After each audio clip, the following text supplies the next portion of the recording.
So you want the real deal on the intelligence agencies and JFK, huh? Well, buckle up, because we're diving deep into some declassified Senate reports and Warren Commission testimonies, and let me tell you, this stuff is juicy. We're talking about what the FBI and CIA knew and what they maybe didn't know. Yeah, it's a pivotal point in American history, no doubt. I mean, you have the assassination of a young president, so much mystery and speculation swirling around. It really is. And we're going to tackle some of the biggest controversies head on, like, did the FBI actually see the Warren Commission, the group investigating the assassination, as the enemy? And why did the CIA just ghost their key informant, MLHH, right after Kennedy's death? Oh, and there's the Oswald note, a potential threat to the FBI that just vanishes. Cover up, anyone. And hold on tight, because we're also going straight to the source, listening to Lee Harvey Oswald's own words about why he did what he did from a rare interview he gave while living in Moscow. These sources, I just say, they give us a unique opportunity to really peek behind the curtain and see what the intelligence agencies were up to and what was going on back then. All right, let's set the scene. Picture America right after the assassination. Total chaos, right? Grief, confusion, and a whole lot of finger-pointing. Multiple investigations are launched, everybody's skeptical, and the whole thing is just a huge mess. And that leads us to our first source, Book V of the Senate's final report on intelligence activities. This report, put together by the Senate Select Committee led by Senator Frank Church, gives us some really valuable insights into what those intelligence agencies were doing around the time of the assassination. And get this, the report itself was controversial. Some senators actually voted against releasing it. That tells you right there we're dealing with some sensitive stuff. Right off the bat, it's clear we're in for a wild ride. And one of the biggest bombshells in this report is the CIA's Operation MLHH. It was a plot to assassinate Fidel Castro. The crazy part is, it was still active when JFK was killed.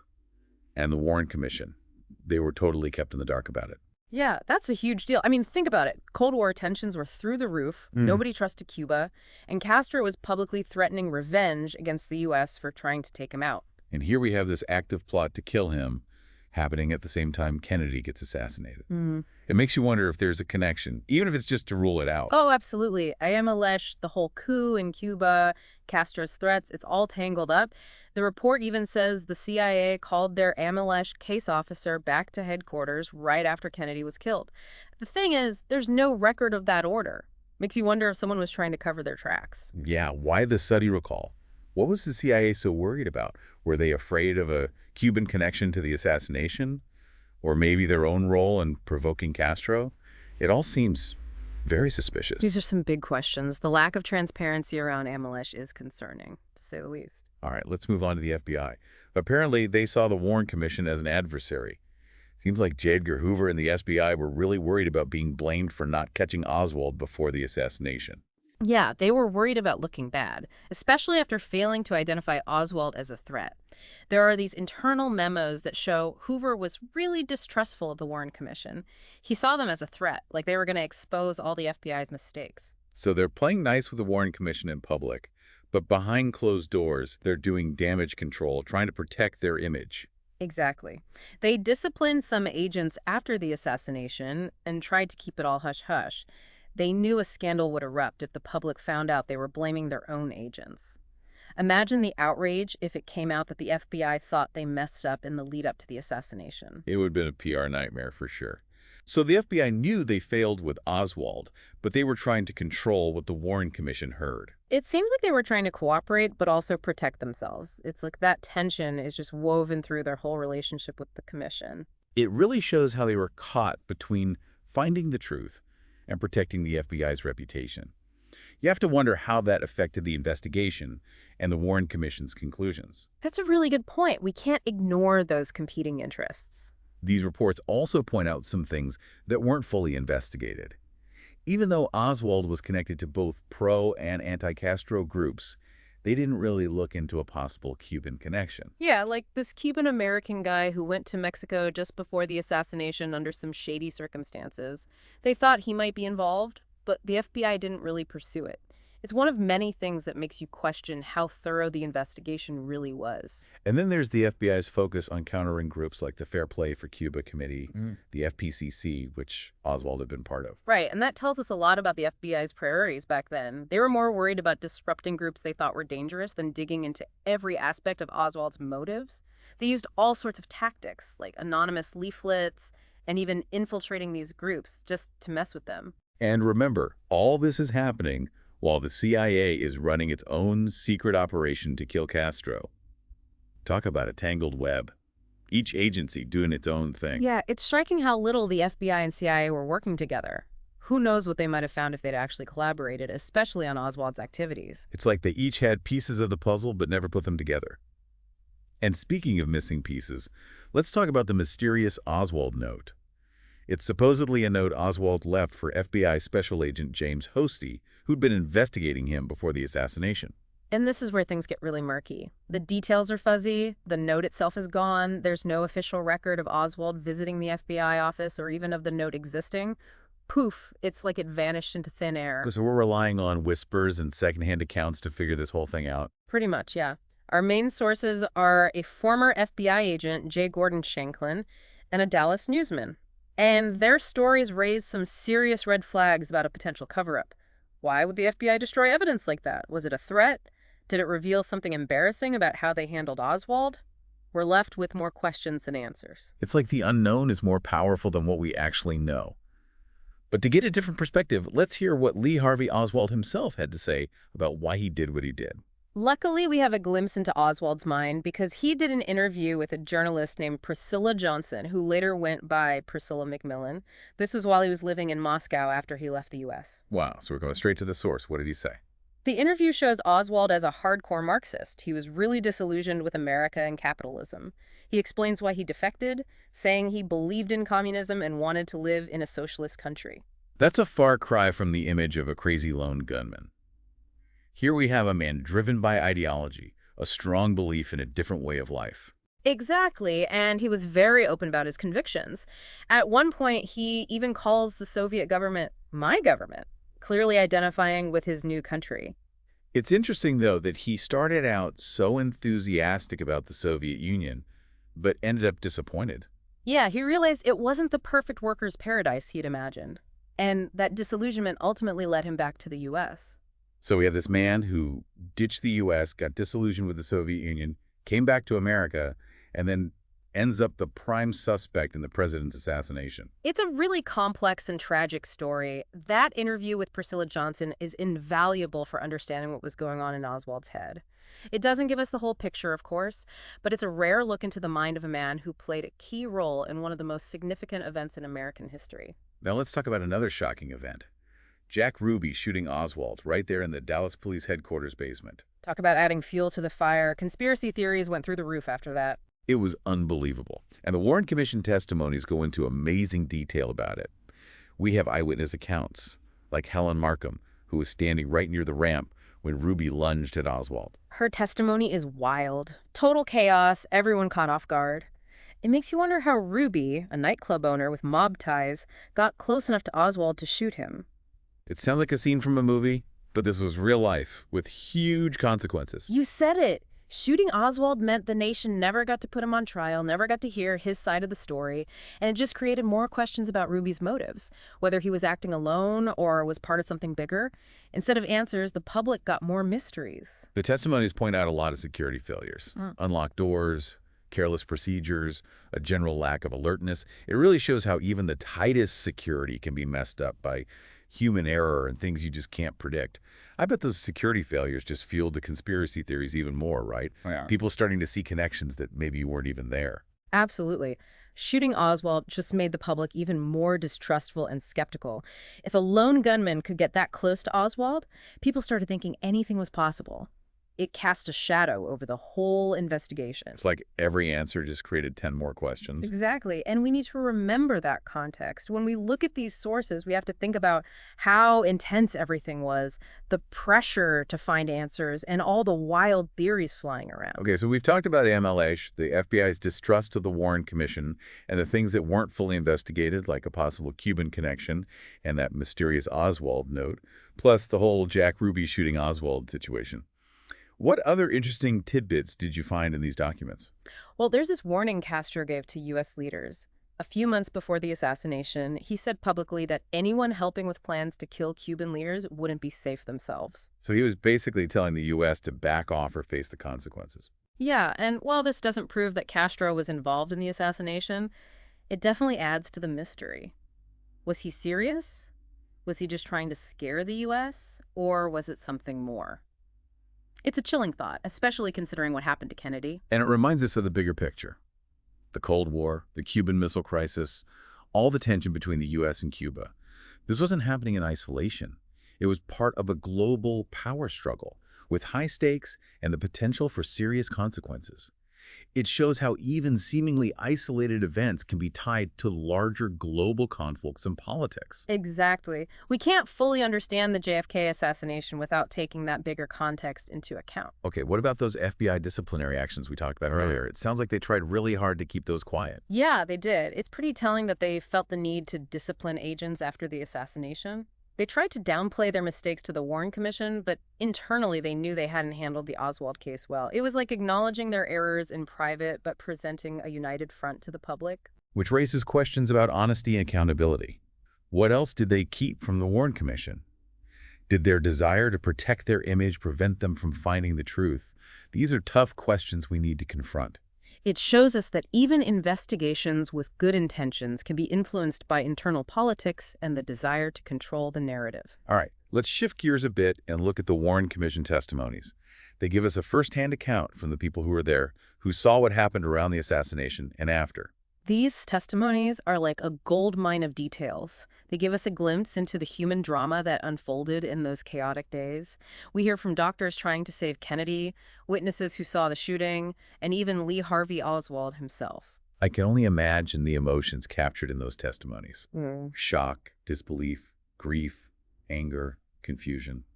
It must be quite a journey reading through them. It really is. You really feel the human impact of this event beyond the politics and the history. For example, there's the testimony of Eva Grant, Jack Ruby's sister. I'm curious about her perspective. Did she know Ruby was planning to shoot Oswald? She didn't, but her testimony tells us a lot about Ruby's state of mind in the days before the shooting. She says he was deeply upset about the assassination, called Oswald a creep, and said he had no class.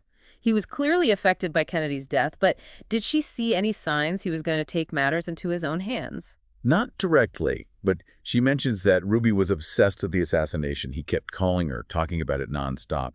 He seemed fixated on Oswald and how huge the crime was. It's a reminder that even in a case this big, there are personal stories, individual reactions to trauma, and motives that we may never fully understand. So we have Eva Grant giving us a look into Jack Ruby's head.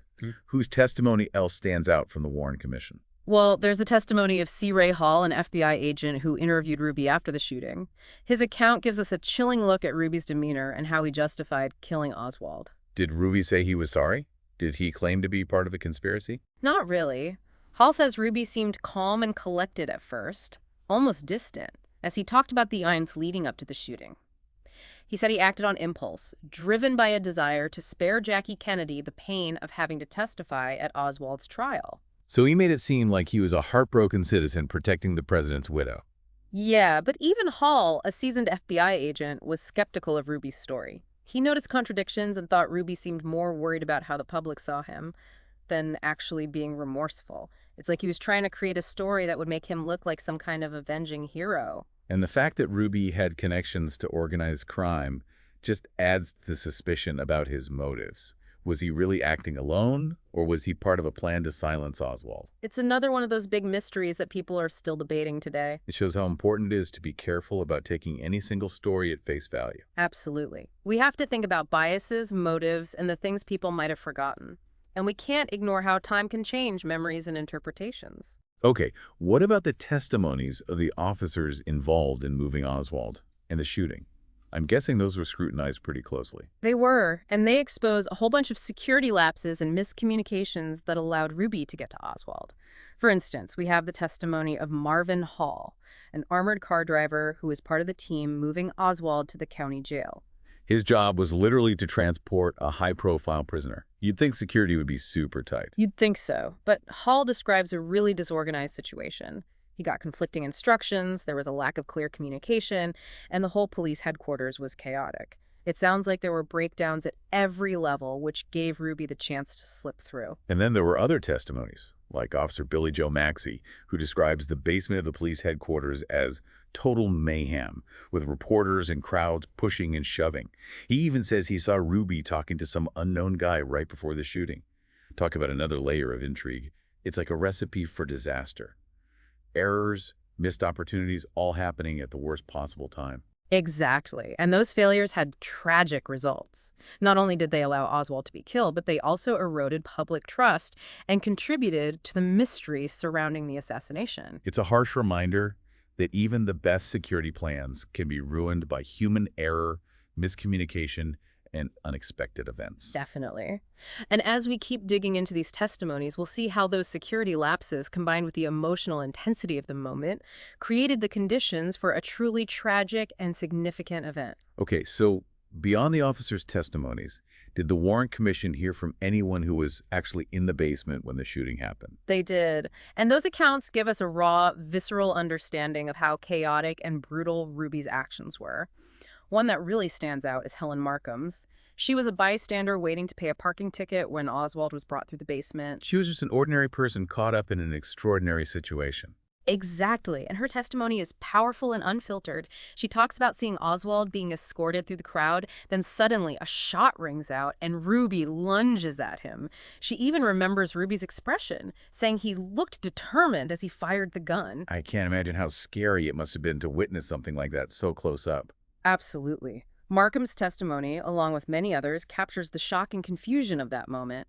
We also hear from reporters, photographers, police officers, all describing the scene vividly. It's a reminder that beyond the historical importance of the assassination, real people were deeply affected by these events. Their lives were forever changed by what they saw. You're right. And the Warren Commission testimonies, even with their limitations and potential biases, offer a valuable window into the human impact of the assassination and the questions that still linger today. Okay, so we've covered the official investigations, the FBI's view of the Warren Commission, the holes in the investigation, and the shooting of Oswald. We've also delved into some of the Warren Commission testimonies, hearing from witnesses, law enforcement officers, and even Jack Ruby's sister. It's been quite a ride so far. It has, and it's crucial to remember that these sources, while giving us valuable insights, don't tell the whole story. There's still a lot we don't know, unanswered questions, and different versions of events that continue to fuel debate and speculation. Exactly. As we continue this deep dive, we need to keep in mind that our sources have limitations, that those involved might have had biases, and that the JFK assassination is still shrouded in mystery. Absolutely. Our goal isn't to solve the case once and for all, but to explore the complexities, weigh the evidence, and grasp the significance of this event that still resonates with us today. Now, for a truly fascinating shift in perspective, let's turn to Lee Harvey Oswald's own words. We have excerpts from an interview he gave to journalist Priscilla Johnson while living in Moscow after he defected from the United States. This interview gives us a rare glimpse into Oswald's mind. We get to hear directly from the man who would later become the prime suspect in President Kennedy's assassination.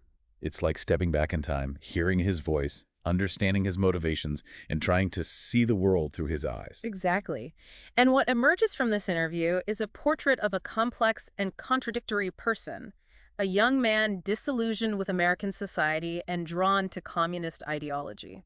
So he was more than just a disgruntled lone gunman. He had a worldview, a set of beliefs that drove his actions. Absolutely. He calls himself a Marxist and speaks passionately about his decision to defect to the Soviet Union. At one point, he even refers to the Soviet government as my government, clearly identifying with his new country. It's fascinating, though, that despite his initial excitement about life in the Soviet Union, he eventually became disillusioned and decided to return to the United States. That's right. He realized that the reality didn't match his idealized vision of a worker's paradise. He faced bureaucratic obstacles, struggled to adapt to a new culture, and felt isolated and disillusioned. So he rejected his own country, embraced a foreign ideology, and then ended up alienated from both worlds. Precisely. And this sense of displacement, of not belonging, is a recurring theme in Oswald's life.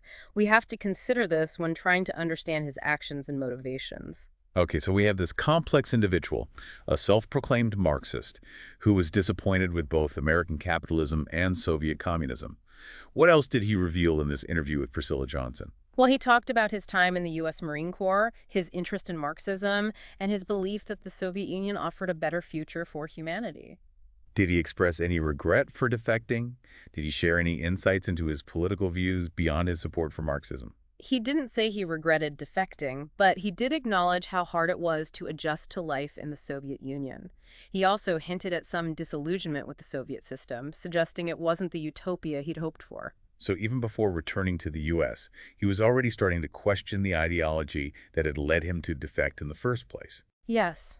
And this internal conflict, this feeling of being caught between two worlds, is essential for understanding Oswald's state of mind in the months leading up to the assassination. It's like he was searching for a place to belong, an ideology to believe in, but he couldn't find it in either the U.S. or the Soviet Union. Exactly. And this sense of alienation, of being adrift, might have played a role in the actions that ultimately led to his fateful role in President Kennedy's assassination. Okay, so we have Oswald's own words, giving us a picture of a complex and conflicted person, attracted to Marxist ideas, but also disappointed with Soviet life. It's important to remember that this interview happened years before the assassination, so we can't say for sure how his views might have changed during that time. Right. But it does give us valuable context for understanding his motivations and the path he took leading up to that tragic day in Dallas. We've also included a pretty interesting source in this deep dive, an article by former Congressman Martin Dies, who was famous for his work on the House Un-American Activities Committee. This article, published a few months after the assassination, gives a very different perspective on what happened, reflecting the political atmosphere back then and the widespread fear of communist influence in America. So it shows us how some people interpreted these events through the lens of the Cold War and the Red Scare. Exactly. Dies argues that Oswald killing Kennedy was part of a bigger communist plan, organized by Moscow and Castro to weaken the U.S. and push their own global agenda. That's a bold claim. Did he have any solid evidence to support this theory? Well, he relies a lot on circumstantial evidence and a specific way of interpreting communist ideology and tactics.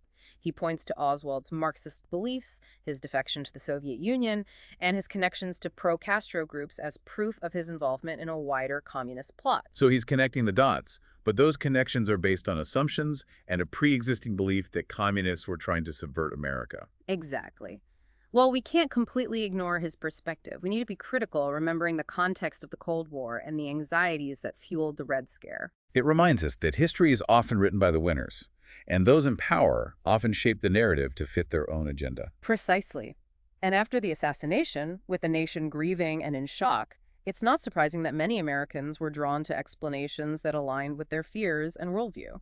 So while we might not agree with Dice's conclusions, his article is valuable for understanding the political climate at the time and how the assassination was used to strengthen certain narratives about communism in the Cold War. Exactly. It's important to recognize how those narratives influenced public perception of the assassination and ultimately shaped the course of history.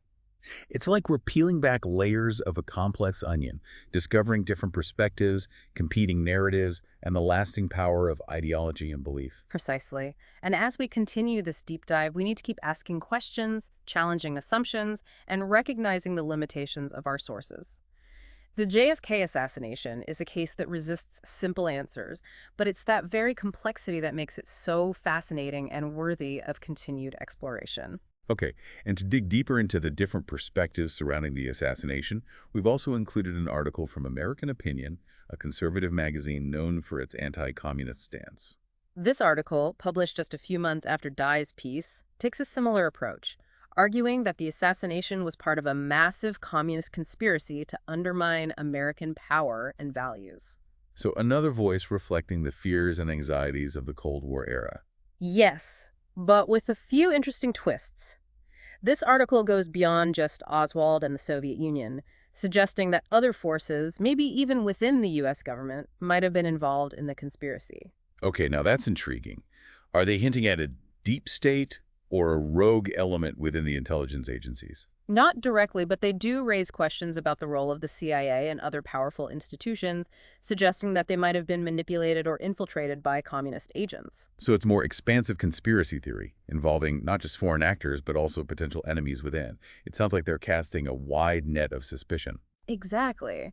And this article tries to link the JFK assassination to a broader web of perceived threats, including the civil rights movement, the United Nations, and the rise of liberalism in American society. So it's not just about communism, but about a wider fear of social and political change that these writers saw as dangerous and subversive. Precisely. And it reminds us that the JFK assassination, beyond its immediate impact, became a symbol for various anxieties and grievances, representing a changing world that many Americans viewed with suspicion and fear. It's like the assassination became a blank slate onto which people projected their own fears and ideologies. And as we examine these different perspectives, we need to be aware of how personal biases, political ideologies, and the anxieties of the Cold War era shaped the narratives that emerged after the assassination. You're right. It's not just about finding out the truth of what happened, but also about understanding how the event was interpreted, viewed through different lenses, and used to push certain agendas. It reminds us that history isn't just a bunch of facts, but an ongoing process of interpretation and reinterpretation, shaped by the beliefs, values, and power dynamics of each generation. Okay, so we've looked at these politically charged interpretations, but let's bring it back down to earth. We have an article from the Dallas Morning News, a local newspaper that covered the assassination extensively. This article, published a few days after Oswald was shot, gives us a fascinating look into how the media struggled to make sense of the events and the challenges of reporting on such a major story. So it's a behind-the-scenes glimpse of how journalists dealt with the chaos, the conflicting information, and the immense pressure to get it right. Exactly. And the article really captures the feeling of urgency, confusion, and the limits of what they knew at the time. The reporters were piecing together the events as they unfolded, but they kept running into obstacles, conflicting accounts, and the sheer magnitude of the tragedy. It must have been an incredibly difficult and emotionally draining experience. It was. They were dealing with the shock of the assassination, the pressure to get the facts straight, and the weight of history. And then, of course, Oswald's shooting just added to the chaos and confusion. It did. The article talks about the scramble for information, the different reports about Ruby's motives, and the growing sense of disbelief as the story took another unexpected turn. It shows how even with instant communication, getting accurate information during a breaking news event can be really tough. Exactly. And the article from the Dallas Morning News highlights the importance of critical thinking, questioning sources, and recognizing that we don't always have all the answers, especially with a story as complex and significant as the JFK assassination. Right. We need to be wary of simple answers, easy explanations, and stories that fit too neatly into our existing worldview. And we need to be open to the possibility that we might never fully understand what happened. It's a reminder that history isn't always neat and tidy. It's often messy, contradictory, and open to interpretation. And that's exactly what makes it so fascinating. The JFK assassination keeps challenging us, making us question our assumptions, and forcing us to grapple with the complexities of human nature and the enduring power of the past. So we've talked about what the intelligence agencies were up to, but we haven't really heard from Lee Harvey Oswald himself. Fortunately, we have a unique opportunity to do just that, thanks to an interview he gave to journalist Priscilla Johnson while living in Moscow after he defected from the United States. This interview offers a rare glimpse into Oswald's mindset, allowing us to hear directly from the man who would later become the prime suspect in the assassination of President Kennedy. It's like stepping back in time, hearing Oswald's voice, understanding his motivations, and trying to grasp how he saw the world. Exactly. And what emerges from the interview is a portrait of a complex and contradictory individual, a young man deeply disillusioned with American society and drawn to communist ideology. So he was more than just a disgruntled lone gunman. He had a worldview, a set of beliefs that shaped his actions. Absolutely. He describes himself as a Marxist, and he speaks with conviction about his decision to defect to the Soviet Union. He even refers to the Soviet government as my government at one point, clearly aligning himself with his adopted nation. It's fascinating, though, that despite his initial enthusiasm for life in the Soviet Union, he eventually became disillusioned and decided to return to the United States. That's right.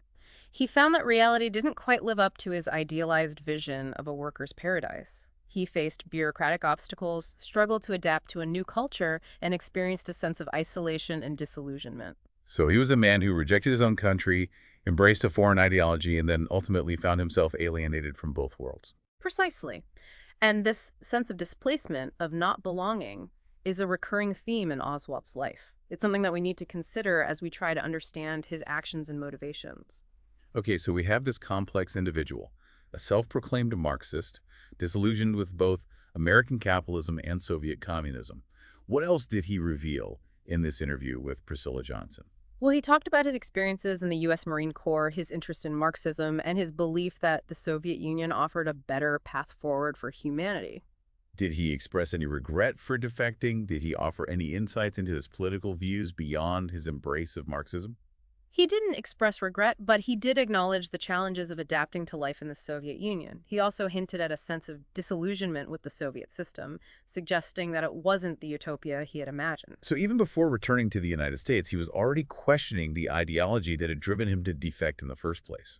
Yes, and this internal conflict, this sense of being caught between two worlds, is crucial for understanding Oswald's state of mind in the months leading up to the assassination. It's like he was searching for a place to belong, an ideology to believe in, but he couldn't find it in either the U.S. or the Soviet Union. Exactly. And this sense of alienation, of being adrift, might have contributed to the actions that ultimately led to his fateful role in the assassination of President Kennedy.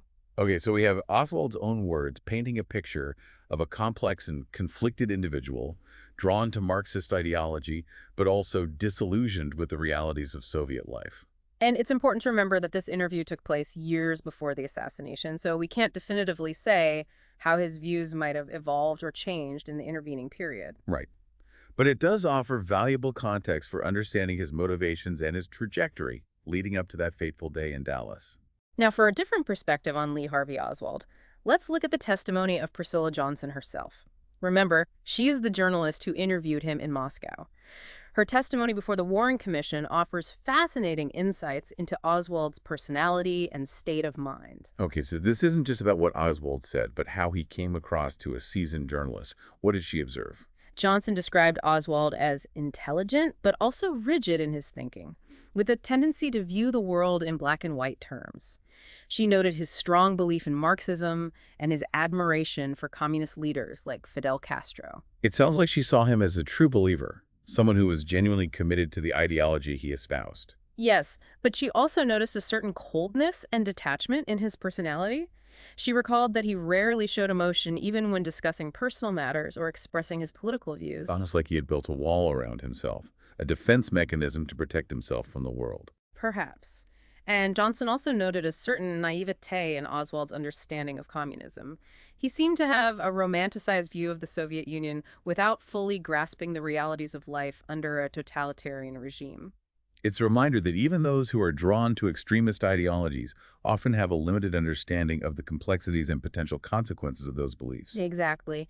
And Johnson's testimony, coupled with the interview Oswald gave her in Moscow, paints a picture of a young man searching for meaning, for a place to belong, but ultimately lost in a world that didn't quite fit his idealized vision. It's a tragic story, really, and one that raises so many questions about the nature of belief, the allure of ideology, and the human search for identity and purpose. Absolutely.